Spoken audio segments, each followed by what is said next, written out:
people! So today is mag-unboxing ako kasi ang dami ko na namang parcel. Kakauwi ko nga lang ng school and ayun, nagsidatingan na pala yung mga parcel ko. So unahin ko na itong binuksan ni Papa kanina. Nagkapera na naman nga itong taong to kaya ayun, nakapag Shopee na naman ako. Okay, alam ko na kung ano tong una nating binuksan, yung tumbler na in-order ko. So, yung malaki na yung binili ko, with straw na rin pala siya.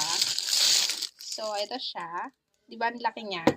And ito yung straw. Ito yung una nating in-unbox. So, next naman is, ito na lang. So, nakakapako pa lang siya. Damit na ang nakukuha natin ate. Wait lang! Hindi tatlo yung in-order ko, pero hindi tatlo yung in-order ko.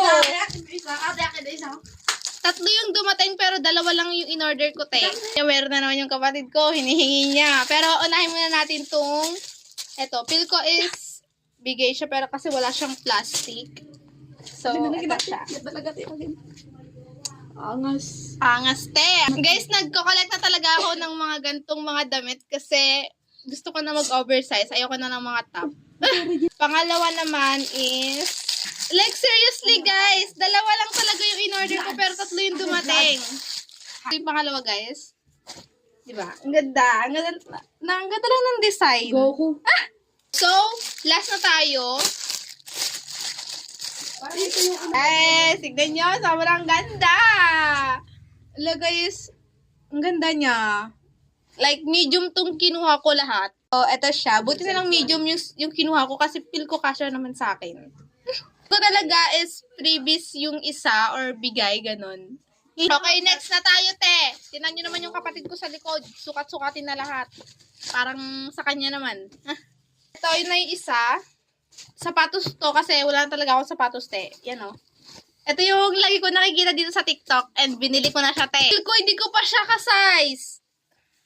Hindi ko pa ata siya size. Wait lang guys, isukat ko nga, parang hindi ko siya kasya. Kasya guys, ayun o.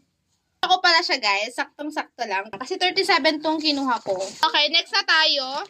This one. Eto guys, nag-unbox na rin ako ng ganito dati. Alam ko na to eh, tissue. Diba? Sabi sa inyo eh. Bus na kasi yung mga tissue ko, pero etong binili ko ganun pa rin. Ayan, meron siyang dalawang shoes wipes. Ayan. Kailangan ko to, lalo na meron tayong bagong shoes. Meron din ganito, tissue ulit na pang kitchen ata, ganun. Meron din syempre wipes. Ayan, tatlo yan. And then, yung pinaka-tissue, ito siya. La, bakit 300 lang? 360 yung pieces nung ganito nang binili ko. Pero, yeah, it's okay naman na. Last na yan, box natin is itong pinakamalaki. This one, te. Pag ganitong malalaki is alam ko na talaga siya kung ano. I think ito yung rice cooker na pina-order sa akin ni Papa pero ako yung nagbayad, te. Hindi pa to yung last na parcel ko. Meron pa atang 4. Damit ulit yon. Tapos, hindi ko na alam yung iba. Tempered ata ulit kasi ang pangit ng tempered ng phone ko. So, itong in-order ko na rice cooker is non-stick siya. Kita ko rin siya dito sa may TikTok kaya in-order ko na. With one pala siya guys. With, ano yon yung pang-estiman, ganito. Ayan o. Tapos, ito na yung pinaka-rice cooker niya. Taran! Kasya na to pang sa amin, ganon. Yun pala ko in-order na speaker dito tsaka may mic. Sobrang cute niya lang. Ito guys, oh. Lalagay ko rin to dito sa may yellow basket. Like, ang cute niya lang, te. Isa lang na mic yung binili ko kasi ako lang naman kakantahin. Wala naman akong magiging kaduet, ganun. So, yun lang guys yung mga in-unbox natin for today's video and may mga dadating pa. Siguro, baka bukas, ganun. Guys, kapag ako kasi yung umorder is talagang isahan na talaga ang checkout. Pero, ayun, meron pa akong mga hindi na-order na hindi ko na naalala nung nag-checkout ako. So, yun lang guys. Bye-bye!